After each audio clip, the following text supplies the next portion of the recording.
Hey guys, Tom Barclay here. I'm inside AZ Alkmaar Stadium by one of the most interesting mix zones I've ever seen before. Basically a football pitch and a gym. Anyway, I've just witnessed Tottenham's pretty dreadful 1-0 defeat here at Alkmaar in the first leg of the Europa League. The only sort of positive, I suppose, is that they're not out of the tie already, because they very much could have been based on tonight's performance.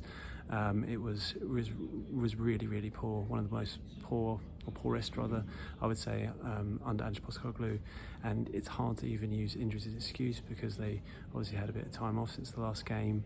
They had players returning, albeit Mickey van der Ven, Christian Romero and Dominic Solanke, key players, were all started on the bench, to be fair. In fact, Romero and van der Ven didn't come on, so it's not like they've got a full contingent at all, but compared to what they've had to deal with a lot of the time this season, they were more well rested than they have been, I suppose, but they really, really struggled to impose themselves at all. They really struggled to create anything at all. In fact, they only had one shot on target, and that came in the 88th minute, which was really, really alarming. And like I say, they're fortunate that it was only 1-0. The goal itself came through, started from a corner that was sent in the 18th minute, which Troy Parrott, the old Spurs striker who was sold to AZ for 6.7 million in the summer, knocked down, and then unlucky Lucas Bergvall sort of sliced it. Very bizarre goal, really. Sliced the clearance and it went up and over into the back roof of the net, basically. Jed Spence, who was on the line, couldn't quite reach it, and that was their first goal, their only goal in the end in the game. And I thought Parrott was a real threat all game, as opposed to Paul Matisse Tell, who started up front today and came off at half time for Wilson Odobert, and was once again, he just really struggled to make an impact. I mean, he's only 19, he just doesn't really look ready at the moment to be thrust in as a centre forward for Spurs in some of these big games. Obviously he's so young, and I'm sure he's gaining experience all the time, but right now Spurs need their main man, don't they, Dominic Solanke, and we'll come on to him in a minute, and some bad news really regarding him. Hopefully not too bad news, but yeah, in the first half, I mean, to be honest, the whole game Spurs really struggled. They came close to conceding again when Parrott, who like I said had a good game, was suddenly in behind and racing through on goal, and it was only a brilliant save from Vicario with his I think it was his left foot or right foot, stopped it from being 2-0. There was a moment just before half time where it was pretty amazing that the ball didn't go in on Spurs back goal line, where there was a bunch of sort of last-ditch challenges, and eventually Bergvall hacked it away, but that was another chance. Second half, their winger Poku brought another great save out of Vicario with his diving row to his right. So I mean, it really could have been a lot worse. And look, AZ are better than people give credit for. I think a lot of people thought Spurs would roll them over because they comfortably beat them in October, was it? Game I missed, 1-0 at home. But AZ were going through a really tricky patch at the time. That was their 5th defeat in a row through a 7-game winless streak. But they are better than that. They're much better at home, as proven by the way they blew Galatasaray away, a Galatasaray side that had blown Spurs away in the group stage at home themselves. So they weren't to be taken lightly, and I don't think Spurs would have. But even so, the lack of any kind of ambition and fight and chances created really from Spurs was just really disappointing. The forwards had a difficult time. Brennan Johnson, Son Heung-min really failed to impose themselves at all and create anything. Maddison, he's the kind of game where you want Maddison to sort of really grab the game by the scruff of the neck, because we know he's got it in his locker, but he struggled to impose himself in that way.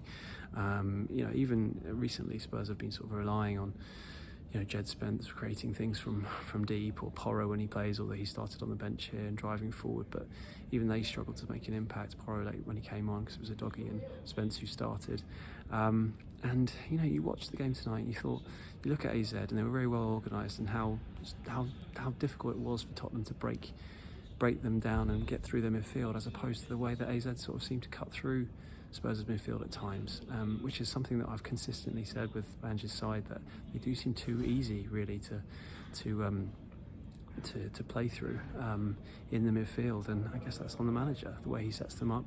Watching them tonight, Bentancur, who by the way will be suspended for the second leg after picking a second yellow up in this game, is often sort of left on his own with Maddison and Bergvall pushing further forward in this quite attacking style of play, and it just often seems to be the root of their problems. Look, I'm not a football manager, and I'm not going to be start dictating to someone who's had amazing success throughout his career how to play. But it just seems like it's something that comes up again and again. I guess when it's great, it works brilliantly, but it does seem to be often be their Achilles heel from where I'm standing. I don't know whether you guys would agree with that. Let me know if you think the midfield in particular is an issue.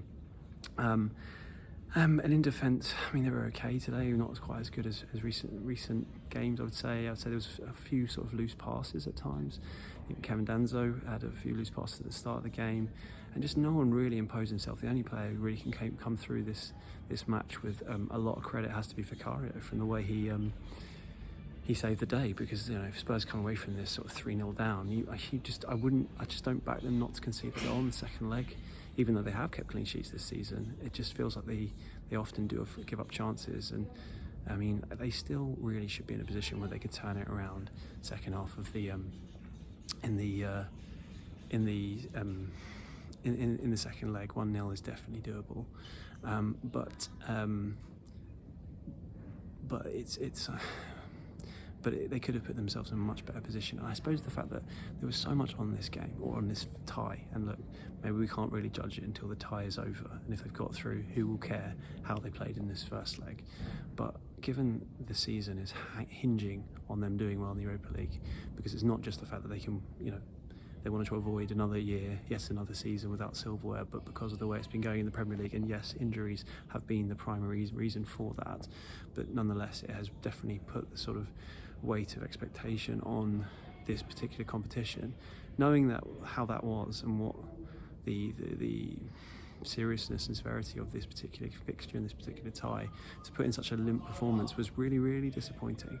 That's basically what Ange said afterwards. I mean, he did sort of blame to a certain extent, or he pointed out anyway, about the tricky pitch, and it did look a bit bobbly, but as Les Ferdinand said on TNT, not sure he would have been blaming it himself, and AZ seemed to be playing perfectly well on it, so I don't know if that's much of an excuse, but I mean, Ange, to be fair, he held his hands up and said in all facets of the game they struggled. It wasn't a matter of sort of not working hard enough, but one thing that was quite concerning that he said was that basically they sort of questioned their mindset they had for an away European tie. Now look, Spurs have won away games under Ange. They won at Hoffenheim, they won at Ferencvaros, so they know what it takes to win away from home in the European games, which so often, particularly in the Europa League, are sort of overlooked for how difficult they can be. And AZ created quite an atmosphere, the fans here tonight, and the team put in a really good performance. And yet, they're sort of, there's a good fair assessment of how the game went, but ultimately they lost, and they put in a performance that was very uninspiring, and he has to take a fair share of blame for that. There's no getting away from it. If he doesn't, then I mean that's what the role of the manager is.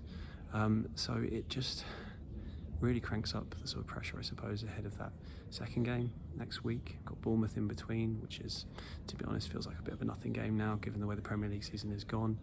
And I sort of point to the remarks of Son Heung-min after the game, captain, who I know fans often say he says the same thing after defeats, but fair play to him, he does front up, and he didn't mince his words. He said it was nowhere near the levels. It was a massive wake-up call ahead of the biggest game of our season next week, which is definitely fair to say that it is. And Ange kind of echoed a lot of that. On Dominic Solanke, he obviously came off the bench in the 71st minute. The only player, as I said, of the returning players who came on in the game, and then looked to get what I thought was a back injury right at the end. He was going up for a brave kind of header and got taken out. He was feeling his back. I wasn't sure if it was his leg or his back. He's obviously just back from, nearly 2 months out from that knee injury which he picked up from having a shot in training on his own, which sums up how it's been going for Spurs injury-wise this season. But he had to be taken off again before the end of the game, so he was only on, 19 minutes. Ange afterwards said he basically wasn't sure yet, but he said he thought it was a knock. I guess, hopefully, it is. Knocks often, for anyone who's played football, I'm not sure about backs are a bit more worrying, I suppose, but when you often get a knock on your knee and it's really painful at first and, you can't continue, but then it's fine later on. Just got to hope that's the case for Solanke, because he is such a crucial figure in this team. The way he plays and the way he brings the players into play and battles for balls up front, he's really sorely been missed. And as much as Matisse Tell, by all accounts, has a very bright future at Spurs.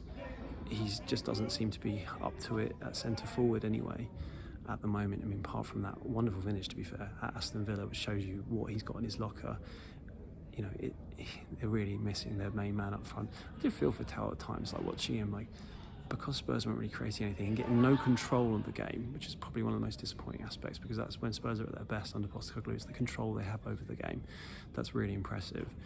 Because they lack control and they sort of struggled with the way that AZ were closing them down at all opportunities, he was kind of obviously feeding off scraps, but often dealing with long balls, being sort of fired up to him, and him having to try and take them under control, under pressure from centre-backs who are sort of right next to him. And it doesn't seem to be, at least at this stage, his game. He doesn't look physically strong enough to, or maybe it's not a matter of strength, just a matter of getting used to how to do that. It's a difficult skill that centre-forwards often develop over time to be able to do with it.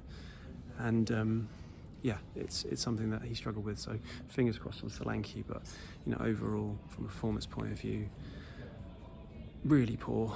Perhaps one of the worst defeats under Ange, or at least most disappointing defeats under Ange. Like, not the worst defeat from a scoreline point of view, but given what was at stake for this match, it was really, really difficult. And you know, to finish on a cheesy pun, this place is known, or AZ Alkmaar's nickname is the Cheese Farmers, because Alkmaar is known as, has a deep association with cheese making. There's a cheese museum actually here in this sort of quaint town, about half an hour from Amsterdam. But yeah, to finish on a cheesy pun, they're very much in a pickle now, Spurs, going into that second leg after, let's be honest, stinking the place out here at Alkmaar tonight. Anyway guys, I will speak to you next time. Cheers.